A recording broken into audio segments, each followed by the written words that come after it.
Hey everybody, Max Bultman and Corey Pronman from the Athletic Hockey Show here. And Corey, earlier this season we were talking in Slack about how there just wasn't that defenseman in the 2023 NHL draft to separate himself. I think I told you something to the effect of, don't worry, there's going to be some defenseman to pop up from Switzerland. And I wasn't quite on the money, but here comes Austrian David Reinbacher. Looks like he might be the top D in this draft.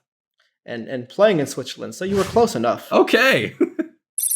Yeah, and Reinbacher really did kind of come out of nowhere. We watched him a little bit in the Summer World Junior with Austria. Obviously, given that they were Team Austria, they didn't really have the puck much. There wasn't really much playmaking there.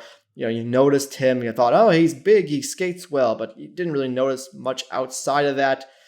And then the season starts, and he was part of Cloton, which got promoted from the second tier league in Switzerland up to the NLA, which is one of the top men's leagues in Europe.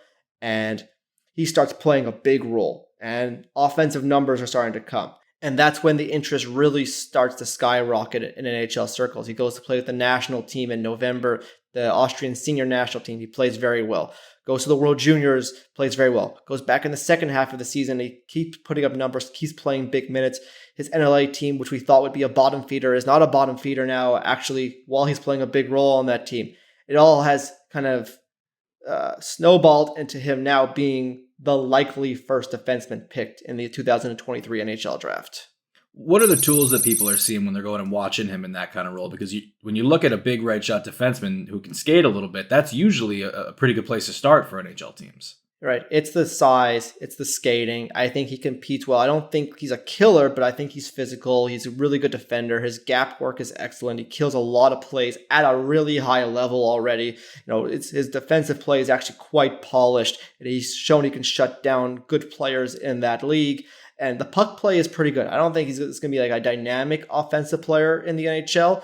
But we said the same thing about Moritz Seider a couple of years ago too. And I don't think Seider is going to ever be known like as an elite offensive guy, but he has good offense. I think this guy's going to have good offense in the NHL. I think he has good skill. I think he has good hockey sense. I think he can make plays. I think he can maybe be a second power play guy in the NHL while playing big minutes, overall killing penalties, playing against good players, etc. So I think could be a really well-rounded, high in the lineup defenseman in the NHL one day.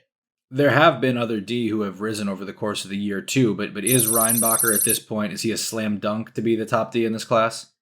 I mean, maybe not by 100%, but I would be quite surprised if another defenseman went over him just because of the toolkit. What we mentioned, 6'2" defenseman who can skate and has offense and has shown that he can do it at a very high level. The NLA is a really good hockey league, and he played a big role and had a lot of success in that league. So he's kind of shown that he can play versus men, do it well, has an NHL toolkit.